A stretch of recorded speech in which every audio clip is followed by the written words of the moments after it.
السلام عليكم ورحمة الله وبركاته. نحمده ونصلي على رسوله الكريم.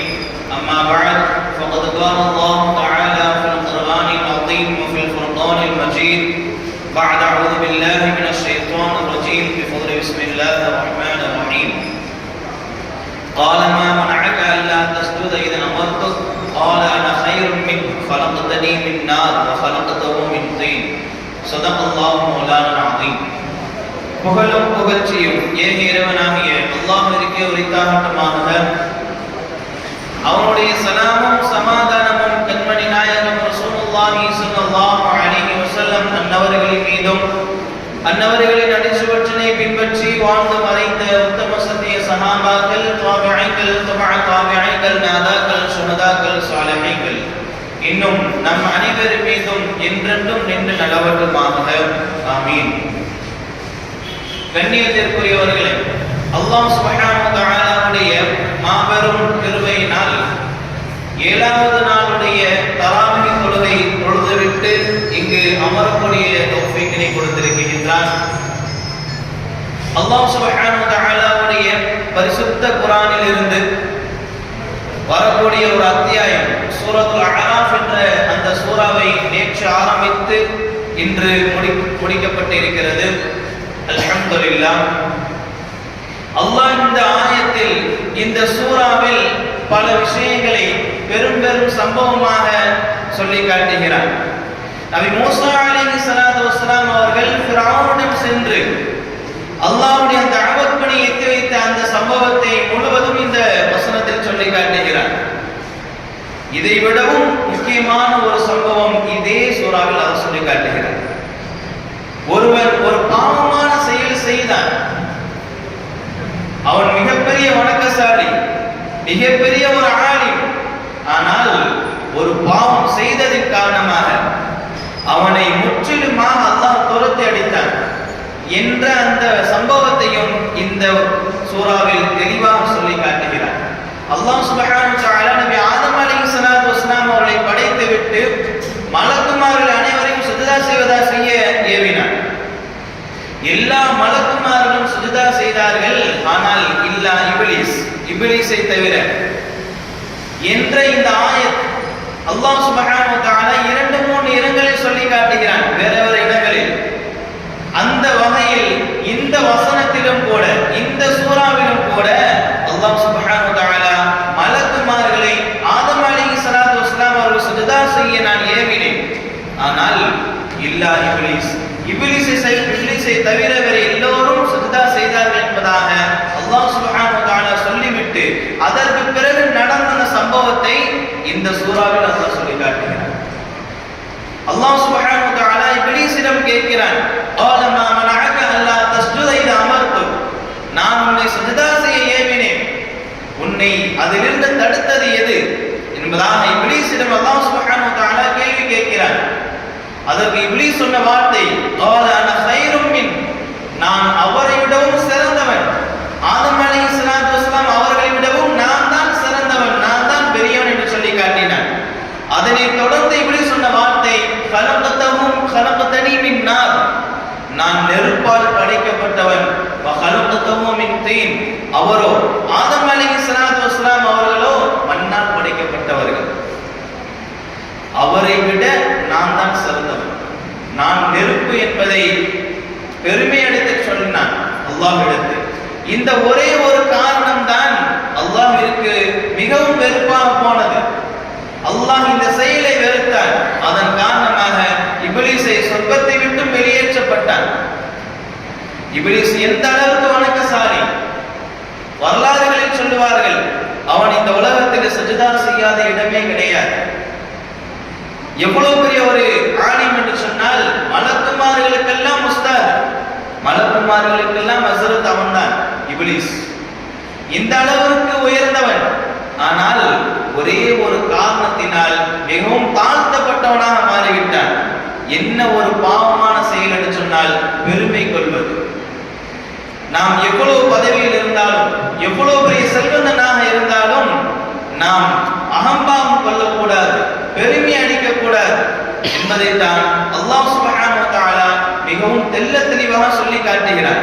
அவன் பெருமை அடைத்தான், நான் அவனை வெளியேற்றி விட்டேன் என்பதைத்தான் அல்லாஹ் சுப்ஹானஹு வ தஆலா தன்னுடைய பரிசுத்த குர்ஆனில் பல இடங்களில் சொல்லி காட்டுகிறான். இப்லீஸ் தான் படைத்த அந்த விதத்தை மட்டும்தான் பார்த்தான். ஒரு வகையில் அது உண்மையாகத்தான் தெரிகிறது அல்லவா, மண்ணை விட நெருப்பு தான் உயர்ந்தது என்பதாக தெரிகிறது. ஆனால் அல்லாஹ் சுப்ஹானஹு வ தஆலா இப்லீஸை நெருப்பால் படைத்தான். ஆனால் ஆதம் அலைஹிஸ்ஸலாத்து வஸ்ஸலாம் அவர்களை தன்னுடைய கரத்தால் படைத்தார்.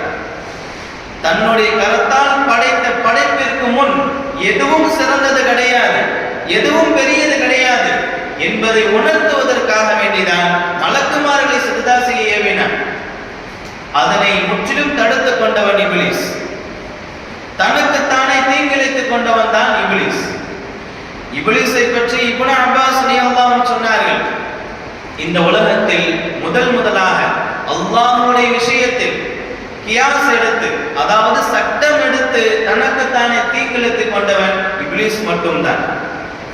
யார் அல்லாஹ்வுடைய மார்க்கத்தில் தன்னுடைய அறிவை வைத்து சட்டம் எடுக்கிறார்களோ, தன்னுடைய திறமையை வைத்து தன்னுடைய அறிவை வைத்து சட்டம் எடுக்கிறார்களோ, அல்லாஹ்வுடைய மார்க்கத்தில் அவரையும் இப்லீஸுடன் அல்லாஹ் இணைத்துக் கொள்வான் என்பதாக இப்னு அப்பாஸ் ரலியல்லாஹு அன்ஹு சொல்லி காட்டுகிறார்கள். அல்லாஹ்வுடைய மார்க்கத்தில் இது சொல்லப்பட்டது, அது சஹீஹ், அது உண்மையானது என்று சொன்னால் அதை எடுத்துக்கொண்டு செயல்பட வேண்டும். இது ஏன் நடந்தது, இது எதற்காக வேண்டியது நடந்த இந்த கேள்விக்கெல்லாம் நாமளே ஒரு பதிலை போட்டு விடக்கூடாது. நம்முடைய அறிவை வைத்து மார்க்கம் கிடையாது. அல்லாஹ்வும் ரசூலும் எதை காட்டி தந்தார்களோ அது மட்டும்தான் மார்க்கம். அதனை தெரிந்து கொண்டு, அதை அறிந்து கொண்டு அப்படியே அது நடந்த வாழ்க்கையில் கடைபிடிக்க வேண்டும். அப்படி இல்லாமல் என்னுடைய அறிவை வைத்து நான் மார்க்கத்தில் ஏதாவது சட்டத்தை நான் எடுத்தேன் என்று சொன்னால் அது என்னை விடவும் ஒரு தீங்கானவன் யாரும் கிடையாது. யார் அப்படி எடுக்கிறார்களோ அவரை இப்லீஸுடன் அல்லாஹ் இணைத்துக் கொள்வான் என்பதாக இப்னு அப்பாஸ் ரலியல்லாஹு அன்ஹு சொல்லி காட்டுகிறார்கள். அல்லாஹ் ஏன் மனிதனை மண்ணால் படைக்க வேண்டும் என்ற அந்த கேள்விக்கு பல காரணம் இருக்கலாம். அறிஞர்கள் சொல்கிறார்கள், 4 வித தன்மை ஒரு மண்ணுக்கு இருக்கு. மண்ணிடத்தில் 4 விதமான தன்மை இருக்கிறது. முதலாவது தன்மை என்னவென்று சொன்னால் மறைக்கக்கூடிய தன்மை. நாம் மண்ணை தோண்டி அதில் ஒரு மையத்தை அடக்கினால் அந்த மையத்தை மறைத்து விடும். இப்படி மறைக்கக்கூடிய ஒரு தன்மை மண்ணிடத்தில் இருக்கிறது. இதைத்தான் அல்லாஹ் நம்மிடத்திலும் விரும்புகிறார். அல்லாஹ் சுப்ஹானஹு வ தஆலா ஒரு இடத்தில் நாம் ஒரு குறையை பார்க்கிறோம் என்று சொன்னால், அதை மறைத்தோம் என்று சொன்னால் அந்த விஷயத்தின் பால் அல்லாஹ் நம்மளை விரும்புவான் என்பதைத்தான் நபி ஸல்லல்லாஹு அலைஹி வஸல்லம் ஒரு ஹதீஸில் சொல்லி காட்டினார்கள். லா யஸ்துருல்லாஹு அலா அப்தின் ஃபித் துன்யா இல்லா ஸத்தரஹுல்லாஹு யௌமல் கியாமா. இந்த உலகத்தில் ஒரு அடியானுடைய குறையை யார் மறைப்பார், யார் மறைத்துக் கொள்வாரோ அவருடைய குறையை அல்லாஹ் சுப்ஹானஹு வ தஆலா கியாமத் நாளில் மறைத்துக் கொள்வான் என்பதாக நபி ஸல்லல்லாஹு அலைஹி வஸல்லம் அவர்கள் சொல்லி காட்டினார்கள். மண்ணுடைய தன்மை மறைக்கக்கூடிய தன்மை. அதனால் தான் மண்ணிலிருந்து அல்லாஹ் மனிதனை படைத்தான். ஒருவரிடத்தில் இருக்கக்கூடிய குறையை நாம் மறைக்க வேண்டும் என்பதைத்தான் அல்லாஹ் சுப்ஹானஹு வ தஆலா விரும்புகிறார். இரண்டாவது தன்மை என்னவென்று சொன்னால் உறிஞ்சக்கூடிய தன்மை. மண்ணில் நாம் நீரை ஊற்றினால் அது முற்றிலுமாக உறிஞ்சிவிடும். அது போன்றுதான் ஒரு மனிதரிடத்தில் உபதேசம் செய்யப்பட்டால், அறிவுரை கூறப்பட்டால் அதை அவன் முற்றிலுமாக ஏற்று நடந்து கொள்ள வேண்டும். சஹாபாக்கள் அப்படித்தான் இருந்தார்கள். ஹஜ்ரத் உமர் ரலியல்லாஹு அன்ஹு காலகட்டம், அவருடைய ஆட்சி காலம், ஒரு மனிதர் வந்து சொல்கிறார், உமரே நீங்கள் அல்லாஹ்வை அஞ்சிக் கொள்ளுங்கள், நீங்கள் அல்லாஹ்வை அஞ்சிக் கொள்ளுங்கள் சொல்லும் பொழுது மக்கள் எல்லாம், பிற சஹாபாக்கள் எல்லாம் அவர் சொன்ன அந்த வார்த்தையை வெறுத்தார்கள். ஆனால் உமர் ரலியல்லாஹு அவர்கள் அதை வரவேற்றார்கள். அவரை விட்டு விடுங்கள், இப்படியெல்லாம் அறிவுரை வரக்கூடிய காலம்தான் நாங்கள் நலமோடு இருக்க முடியும் என்பதாக உமர் ரலியல்லாஹு அவர்கள் சொல்லி காட்டினார்கள். இப்படி உறிஞ்சக்கூடிய தன்மை மண்ணிடத்தில் இருப்பது போன்று மனிதனிடத்திலும் இருக்க வேண்டும் என்பதற்காக வேண்டிதான் மண்ணிலிருந்து அல்லாஹ் மனிதனை படைத்தான். மூன்றாவது தன்மை பிரதிபலிக்கக்கூடிய ஒரு தன்மை. மண்ணில் நாம் ஒரு விதையை போட்டோம் என்று சொன்னால் அது செடியாகவோ ஒரு மரமாகவோ வளர்ந்து அது ஒரு பெரிய ஒரு பிரதிபலிப்பாக கொடுக்கிறது அல்லவா, அது போன்றுதான் நம்மிடத்தில் ஒரு நல்லதை ஏவப்பட்டால், ஒரு நல்ல விஷயம் அல்லாஹ்வுடைய விஷயத்திலோ ரசூலுடைய விஷயத்திலோ நமக்கு முன்னால் ஒன்று சொல்லப்பட்டால் அதை நாம் உள்வாங்கி பிறரிடத்தில் அதை வெளிப்படுத்த வேண்டும், அதை எத்தி வைக்க வேண்டும். நம்மிடத்தில் என்னென்ன நல்ல விஷயங்கள் எல்லாம் இருக்கிறதோ அதையெல்லாம் பிற மக்களுக்கு எத்தி வைக்க வேண்டும் என்பதைத்தான் பிரதிபலிக்கக்கூடிய தன்மை மண்ணிடத்தில் இருக்கிறது. அந்த விஷயத்திலிருந்து தான் மண்ணிலிருந்து அல்லாஹ் மனிதனை படைத்தான். நபி ஸல்லல்லாஹு அலைஹி வஸல்லம் அவர்கள் ஹஜ்ஜத்துல் விதாவில் இறுதி பேருரை நடத்துகிறார்கள். அந்த பேருரின் இறுதியில் நபி ஸல்லல்லாஹு அலைஹி வஸல்லம் அவர்கள் சொன்னார்கள், இங்கு இருப்பவர்கள், இங்கு யாரெல்லாம் இல்லையோ அவரிடத்தில் சென்று எத்தி வைங்கள் நான் சொன்ன அந்த விஷயத்தை என்பதாக நபி ஸல்லல்லாஹு அலைஹி வஸல்லம் அவர்கள் இறுதி பேருரையில் இறுதி வார்த்தையாக சொல்லி காட்டினார்கள். சஹாபாக்கள் எல்லாம் எல்லா நாடுகளுக்கும் சென்று அதை எடுத்துரைத்தார்கள். நபி ஸல்லல்லாஹு அலைஹி வஸல்லம் அவர்கள் எப்படி மதீனாவில் அடக்கம் செய்யப்பட்டார்களோ அதே போன்று எல்லா நபி தோழர்களும் அடக்கம் செய்யப்பட்டு இருக்க வேண்டும். ஆனால் ஜன்னத்துல் பக்கீ என்ற அந்த கபருஸ்தானில் கிட்டத்தட்ட 14,000 சஹாபாக்களுடைய கபர் மட்டும்தான் இருக்கிறது. அப்படி என்று சொன்னால் லட்சக்கணக்கான சஹாபாக்களுடைய கபர் எங்கே இருக்கிறது என்று சொன்னால் எல்லா நாடுகளிலும் இருக்கிறது. எல்லா நாடுகளும் எடுத்துக்கொண்டோம் என்று சொன்னால் ஒவ்வொரு நாட்டிலும் ஒரு சஹாபியுடைய கபர் இருக்கும். ஒவ்வொரு நாட்டிலும் ஒவ்வொரு சஹாபியுடைய கபர் இருக்கும். காரணம், அவர்கள் தன்னிடம் வாங்கி கொண்ட அந்த ஹதீஸ்களை, நபியிடத்திலிருந்து பெற்றுக்கொண்ட அந்த நல்ல நன்மையான அந்த விஷயங்களை பிற மக்களுக்கு எடுத்துரைப்பதற்காக வேண்டி அவர் நாடுகள் சென்றார்கள். பல நாடுகளுக்கு ஒவ்வொரு மனிதராக சென்று தஅவத்துடைய பணியை செய்தார்கள். அங்கே தன்னுடைய வாழ்க்கையை முடித்துக் கொண்டார்கள். அதைத்தான் அல்லாஹ் சுப்ஹானஹு வ தஆலா மக்களிடம் விரும்புகிறார். நம்மிடத்தில் ஒரு நல்ல நன்மையான ஒரு காரியம் இருக்கிறது என்று சொன்னால் அது பிற மக்களுக்கு எடுத்திருக்க வேண்டும் என்பதைத்தான் பிரதிபலிக்கக்கூடிய தன்மையாக இருக்கக்கூடிய மண்ணிலிருந்து அல்லாஹ் மனிதனை படைத்தார். நான்காவது ஒரு விஷயம் என்னவென்று சொன்னால் மண்ணினுடைய தன்மை பணிவு. மண் எப்பொழுதும் தாழ்ந்துதான் இருக்கும். அதற்காக வேண்டிதான் அல்லாஹ் சுப்ஹானஹு வ தஆலா மண்ணிற்கென்று ஒரு தனி அந்தஸ்தை கொடுத்தான். ஒரு மனிதனுக்கு ஒழு செய்வதற்கு தண்ணி இல்லை என்று சொன்னால் அவனுக்கு ஒழு என்று சொன்னால் அது தயமம். மண்ணை கொண்டு சுத்தம் செய்து கொள்ள வேண்டும். தண்ணீர் கிடைக்காவிட்டால் மண்ணை கொண்டு நீங்கள் சுத்தம் செய்து கொள்ளுங்கள் என்பதாக அல்லாஹ் சுப்ஹானஹு வ தஆலா சட்டத்தை கூறி இருக்கிறார். அந்த அளவிற்கு மண்ணை சிறப்புப்படுத்தி அந்த அளவிற்கு அந்தஸ்தை உயர்த்தி வைத்திருக்கிறான் மண்ணை. நபி ஸல்லல்லாஹு அலைஹி வஸல்லம் அவர்கள் சொல்லி காட்டினார்கள், ஒரு மனிதருக்கு 10 வருடம், கிட்டத்தட்ட 10 வருடம் தண்ணீர் கிடைக்காவிட்டாலும் சுத்தமான மண் தான் அவருடைய ஒழு என்பதாக நபி ஸல்லல்லாஹு அலைஹி வஸல்லம் அவர்கள் சொல்லி காட்டினார்கள். இப்படி 4 வித தன்மை ஒரு மண்ணுக்கு இருக்கிறது என்பதனால் மண்ணிலிருந்து அல்லாஹ் மனிதனை படைத்தார். அதே போன்று இன்னொன்று ஒரு பழமொழி சொல்வார்கள், இனத்தோடு தான் சேரும் என்று சொல்வார்கள். அது போன்று நாம் மண்ணால் படைக்கப்பட்டவர்கள், நாம் திரும்புவதும் மண்ணிற்கு தான் என்பதைத்தான் அல்லாஹ் சுப்ஹானஹு வ தஆலா மண்ணிலிருந்து அல்லாஹ் மனிதனை படைத்தார். ஒரு இறைநேசரிடத்தில் ஒரு மாணவர் கிட்டத்தட்ட 12 வருட காலம் கல்வி கற்றுக்கொண்டார்கள். 12 வருட காலத்திற்கு பிறகு அந்த மாணவர் செல்லும் பொழுது, திரும்பும் பொழுது அந்த இறைநேசரிடத்தில் கேட்கிறார், நான் உங்களிடத்திலிருந்து எந்த ஒரு கராமத்தையும் எந்த ஒரு அற்புதத்தையும் நான் பார்க்கவில்லை என்பதாக கேட்கும் பொழுது அந்த இறைநேசர் சொன்னார், நீ என்னிடத்தில் இருந்த 12 வருட காலத்தில் நான் ஏதாவது ஒரு தொழுகையை இமாம் ஜமாத்தோடு தொழுகாமல் இருந்து நீ பார்த்திருக்கிறாயா? இமாம் ஜமாத்தோடு தொழாமல் இருந்து நீ பார்த்திருக்கிறாயா என கேட்கும் பொழுது இல்லை என்று அந்த மாணவர் சொல்ல, மீண்டும் அந்த இறைநேசர் கேட்கிறார், நீ என்னிடம் இருந்த இந்த 12 வருட காலம் நான் தக்பீர் தஹ்ரீமாவை விட்டு நீ பார்த்திருக்கிறாயா என்று கேட்கும் பொழுதும் கூட அந்த மாணவர் சொன்னார், நான் விட்டு பார்த்ததே கிடையாது. அப்படி என்று சொன்னால் இதைவிட ஒரு பெரிய கராமத், இதைவிட ஒரு பெரிய ஒரு அற்புதம் வேறு என்னவாக இருக்க முடியும் என்பதாக அந்த இறைநேசர் சொல்லும் பொழுது அந்த மாணவர் தன்னுடைய தவற்றை எண்ணி வருந்துகிறார்.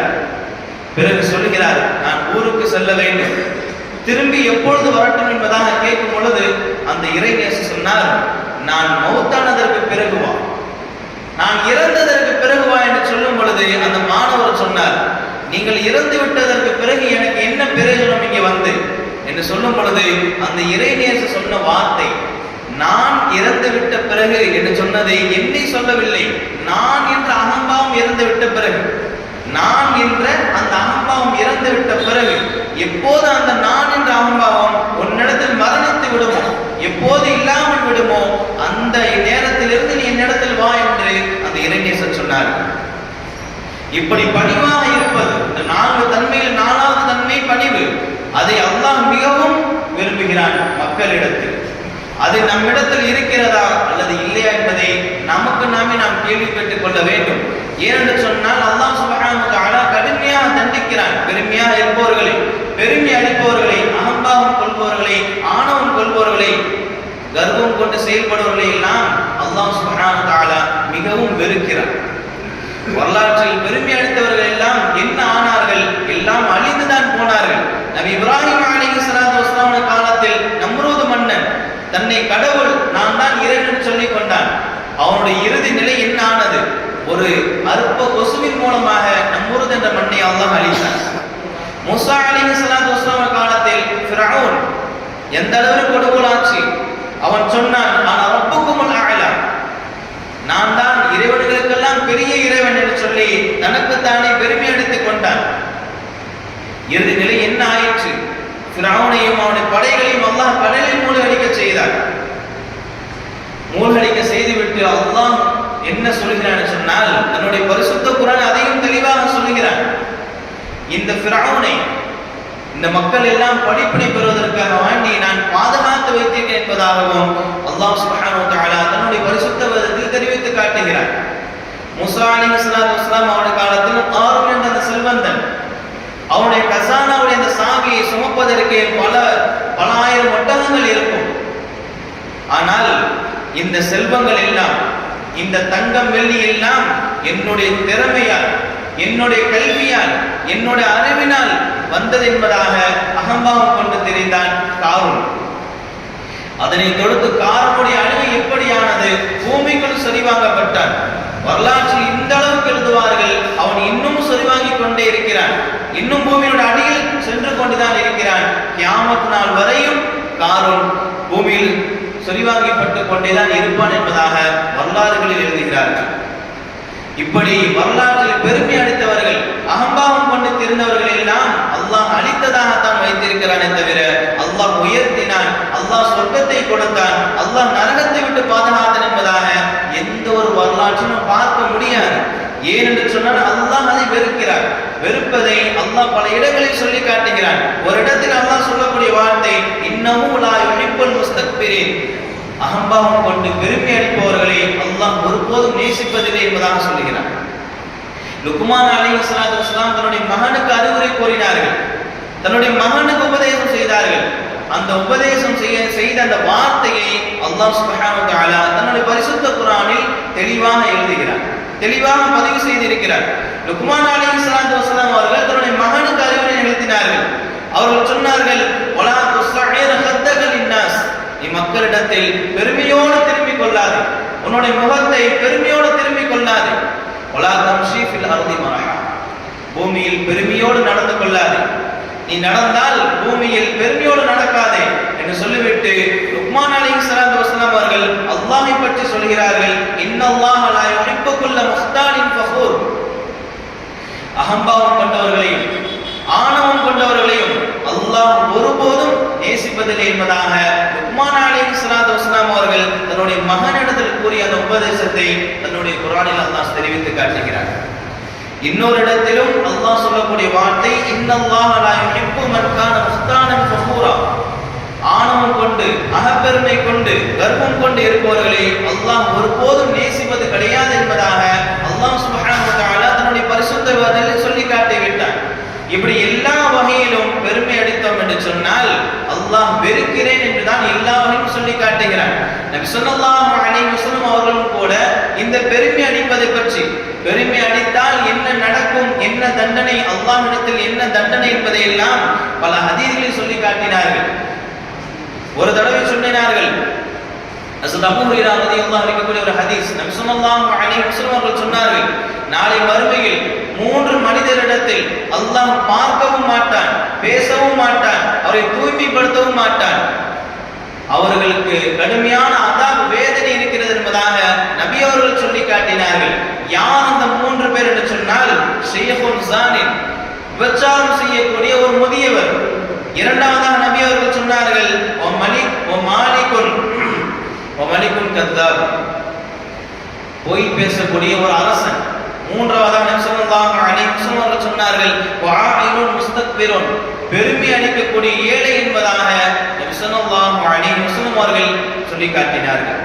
இந்த மூன்று நபர்களை அல்லாஹ் பேசக்கூட மாட்டான், பார்க்கவும் மாட்டான், தூய்மைப்படுத்தவும் மாட்டான் என்று சொல்லிவிட்டு அவர்களுக்கு மிகவும் கடுமையான ஒரு வேதனை இருக்கிறது என்பதாகவும் நபி அவர்கள் சொல்லி காட்டினார்கள்.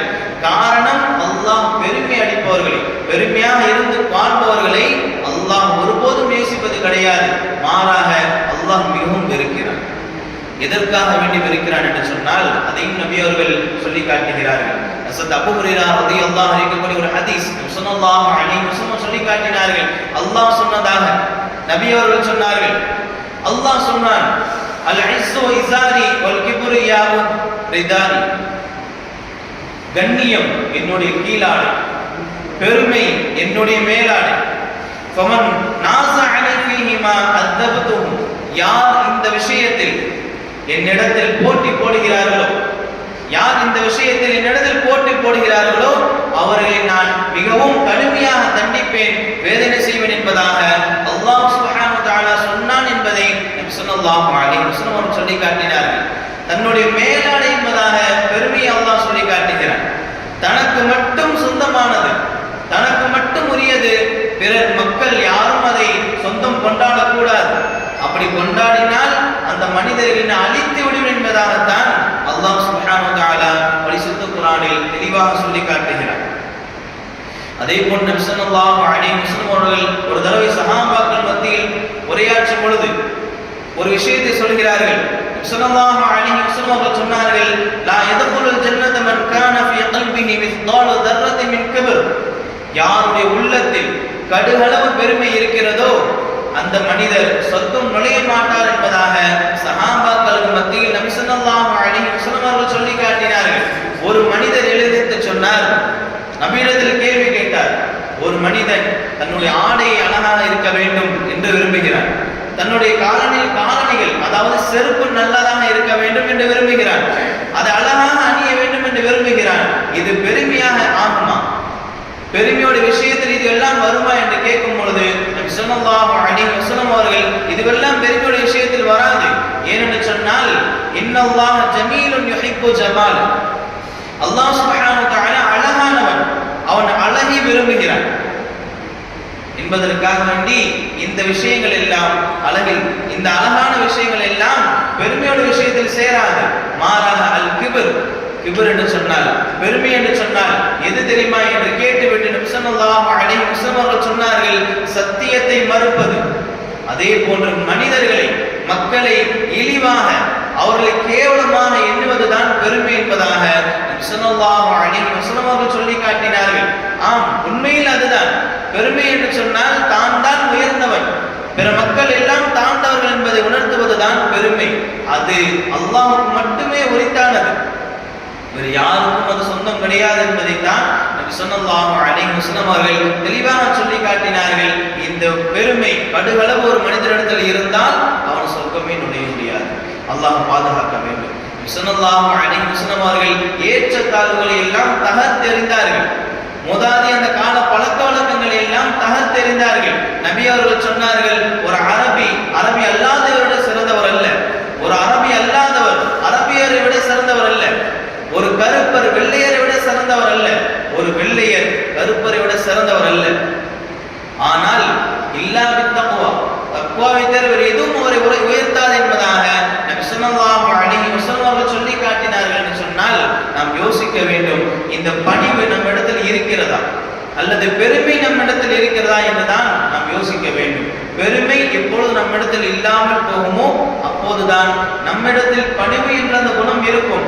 அல்லாஹ்விடத்தில் இருக்கக்கூடிய ஒரு உயர்தரமான ஒரு விஷயம் பெருமை, அது அல்லாஹ்வுக்கு மட்டும்தான் உரித்தானது. அதை நாம் சொந்தம் கொண்டாட வேண்டும் என்று நினைத்தால் அல்லாஹ் அழித்து விடுவான். அல்லாஹ் பாதுகாக்க வேண்டும். சஹாபாக்கள் அப்படித்தான் இருந்தார்கள். பணிவின் சிகரமாகத்தான் நபிமார்களும் இருந்தார்கள், நபி அவர்களும் இருந்தார்கள், சஹாபாக்களும் இருந்தார்கள். எல்லா சம்பவங்களும், எல்லா சஹாபியுடைய சம்பவங்களிலும் பணிவை தான் நாம் முதன்மையாக பார்க்க முடியும். ஹஸரத் உமர் ரலியல்லாஹு அவர்கள் அவருடைய ஆட்சி காலம் நடக்கிறது. பைத்துல் முகத்தஸை சுற்றி முஸ்லிம்கள் எல்லாம் முற்றுகையிட்டு இருக்கிறார்கள். அப்பொழுது அந்த பைத்துல் முகத்தஸ் கிறிஸ்தவர்களுடைய கண்ட்ரோலில் இருந்தது, அவருடைய அந்த கண்ட்ரோலில் இருந்தது. அந்த கிறிஸ்தவ தலைவர்கள் சொன்னார்கள், நாங்கள் உங்களிடத்தில் பைத்துல் முகத்தஸுடைய சாவியை கொடுக்கிறோம், ஆனால் நாங்கள் உமரை பார்க்க வேண்டும். உங்களுடைய கலீஃபா உமர் ரலியல்லாஹு அன்ஹு பார்த்துதான் அவருடைய கையில் தான் நான் ஒப்படைப்போம் என்பதாக அந்த கிறிஸ்தவ தலைவர்கள் சொல்லி காட்டினார்கள். இதனை அடுத்து அங்கிருந்த அந்த முஸ்லிம்கள் உமர் ரலியல்லாஹு அன்ஹு கடிதம் எழுதுகிறார்கள். அப்பொழுது உமர் ரலியல்லாஹு அவர்கள் மதீனாவில் இருக்கிறார்கள். மதீனாவிலிருந்து புறப்பட்டு வருகிறார்கள். அவர்களோடு ஒரே ஒரு ஒட்டகம் தான் இருந்தது. அவர்களோடு ஒரே ஒரு காதிம், ஒரே ஒரு வேலையாட்கள் மட்டும் வைத்துக் கொண்டார்கள். அவர்கள் படைகள் வைத்து வரவில்லை, பைத்துல் முகத்தஸ் இருக்கு. அரச ஆடம்பரங்களோடு வரவில்லை, மாறாக ஏழ்மையின் சிகரமாய், பணிவின் சிகரமாய் ஒரே ஒரு அடியார், ஒரே ஒரு வேலைக்கு ஆள் வைத்திருந்த ஒரே ஒரு காதிமை வைத்து வந்தார்கள். அதே போன்று ஒரே ஒரு ஒட்டகத்தை மட்டும் தனக்குள் வைத்திருந்தார்கள். மதீனாவிலிருந்து பல மைல் தூரம் பைத்துல் முகத்தஸ் இருக்கிறது. ஆனாலும் கூட உமர் ரலியல்லாஹு அன்ஹு சொல்கிறார்கள், அந்த பணியாளிடம் சொல்கிறார்கள், நான் சிறிது நேரம் ஒட்டகத்தின் மேல் ஏறுகிறேன், நீ ஒட்டகத்தின் கயிற்றை பிடித்து நடந்து வா. சிறிது நேரத்திற்கு பிறகு நான் ஒட்டகத்தினோட கயிற்றை பிடித்து நடந்து வருகிறேன், நீ ஒட்டகத்தின் மேல் உட்கார்ந்து வா என்பதாக உமர் ரலியல்லாஹு அன்ஹு சொல்லி காட்டுகிறார்கள். இதனைத் தொடர்ந்து இவ்வாறே நடந்து செல்கிறார்கள். சிறிது நேரம் உமர் ரலியல்லாஹு அன்ஹு ஒட்டகத்தின் மேல் ஏறி அமர்கிறார்கள். சிறிது நேரத்திற்கு பிறகு ஒட்டகத்தினுடைய கயிற்றை பிடித்தவாறு நடக்கிறார்கள். இப்படியே பைத்துல் முகத்தஸ் அடைகிறார்கள். அப்படி அடைகிற பொழுது யார் கயிற்றை பிடித்து வருகிறார் என்று சொன்னால் உமர் ரலியல்லாஹு அவர்கள் தான் ஒட்டகத்தினுடைய கயிற்றை பிடித்து வருகிறார்கள். அவரோடு வந்த அந்த வேலையால் தான் என்ன செய்தார், அந்த காதிம் தான் ஒட்டகத்தில் அமர்ந்து வருகிறார்கள். முஸ்லிம்கள் எல்லாம் பார்த்துவிட்டு சொன்னார்கள், உமரை நீங்கள் ஒட்டகத்தின் மேல் அமருங்கள், இந்த மக்கள் உங்களை இப்படி பார்த்து விடக்கூடாது, இப்படி ஏழ்மையின் பணிவாக பார்த்து விடக்கூடாது, நீங்கள் ஒட்டகத்தின் மேல் அமருங்கள் என்பதாக உமர் ரலியல்லாஹு இடத்தில் அந்த முஸ்லிம்கள் சொல்லும் பொழுது உமர் ரலியல்லாஹு அவர்கள் சொல்லி காட்டினார்கள், நஹ்னு கௌமுன், நாம் ஒரே சமூகம், அஅஸ்ஸனல்லாஹு பில் இஸ்லாம், அல்லாஹ் இஸ்லாத்தை கொண்டு உயர்த்தினான், இஸ்லாத்தை கொண்டு நம்மை கண்ணியப்படுத்தினான், உயர்த்தினான். فمهما يبتغين العزة بغيره أعزنا الله. அல்லாஹ் சுப்ஹானஹு வ தஆலா நம்மை இஸ்லாத்தை கொண்டு உயர்த்தினானே தவிர வேறு எதை கொண்டும் உயர்த்தவில்லை. நாம் வேறு வழியில் உயர வேண்டும் என்று சொன்னால், உயர வேண்டும் என்று நினைத்தால் அல்லாஹ் நம்மை இழிவுபடுத்தி விடுவார், அல்லாஹ் நம்மை தாழ்த்தி விடுவான் என்பதாக உமர் ரலியல்லாஹு அவர்கள் சொல்லி காட்டினார்கள். இதனை அடுத்துதான் அவருடைய பணிவை பார்த்துவிட்டு, உமர் ரலியல்லாஹு ஏழ்மையை பார்த்துவிட்டு அந்த கிறிஸ்தவ தலைவர்கள் உடனடியாக அந்த பைத்துல் முகத்தஸுடைய சாவியை கொடுத்தார்கள். எந்த ஒரு போரும் நடக்கவில்லை. எந்த போரும் நடக்காமலேயே அந்த நகரம் உமர் ரலியல்லாஹுடைய கையில் வந்தது. முஸ்லிமுடைய ஆட்சி காலத்திலே பைத்துல் முகத்தஸ் வெற்றி கொள்ளப்பட்டது. இதற்கெல்லாம் முக்கிய ஒரு காரணம் என்னவென்று சொன்னால் உமர் ரலியல்லாஹுடைய ஏழ்மைதான். நாம் ஏழ்மையாக இருக்கக்கூடிய நிலையில் அல்லாஹ் நமக்கு கொடுக்கக்கூடிய ஒரு பெரிய ஒரு கிஃப்ட் என்னவென்று சொன்னால், நபி அவர்கள் சொல்லி காட்டினார்கள், மா தவாதஅ அஹதுன் லில்லாஹி இல்லா ரஃபஅஹு அல்லாஹ். நாம் அல்லாஹ்விற்காக வேண்டி தாழ்ந்து கொண்டோம் என்று சொன்னால், தாழ்மையாக இருந்தோம் என்று சொன்னால் அல்லாஹ் நம்மை உயர்த்தி விடுவான். எந்த அளவுக்கு உயர்த்துவான்? பல மடங்கு அல்லாஹ் உயர்த்தி விடுவான். அதே போன்று அல்லாஹ் சுப்ஹானஹு வ தஆலா பெருமை கொள்ளாமல் இருந்தால் என்ன பலன், என்ன கிடைக்கும் என்பதையும் அல்லாஹ் தன்னுடைய பரிசுத்த வேதத்தில் சொல்லி காட்டுகிறான். அல்லாஹ் தன்னுடைய பரிசுத்த வேதத்தில் சொல்லி காட்டுகிறான், தில்க தாருல் ஆখিরাத்து நஜஅலுஹா லில்லதீன லா யுரீதுன உலுவன் ஃபில் அர்த் வலா ஃபஸாதா. யார் இந்த உலகத்தில் பூமியில் வாழ்கிற பொழுது குழப்பத்தையும் அகம்பாவத்தையும் விரும்பாதவர்கள் யார் இருக்கிறார்களோ அவர்களுக்கு சொர்க்கத்துடைய வீட்டை கொடுக்கிறேன் என்பதாக, மறுமையினுடைய வீட்டை கொடுப்பேன் என்பதாக, அதை நான் சொர்க்கத்தில் நான் இந்த மனிதருக்காக வேண்டி கொடுப்பேன் என்பதாக அல்லாஹ் சுப்ஹானஹு வ தஆலா சொல்லிவிட்டு வல் ஆகிபத்து லில் முத்தகீன், இறை எச்சமுடையவர்களுக்கு நல்லதோர் முடிவு இருக்கிறது என்பதாக அல்லாஹ் சுப்ஹானஹு வ தஆலா சொல்லி காட்டுகிறார்.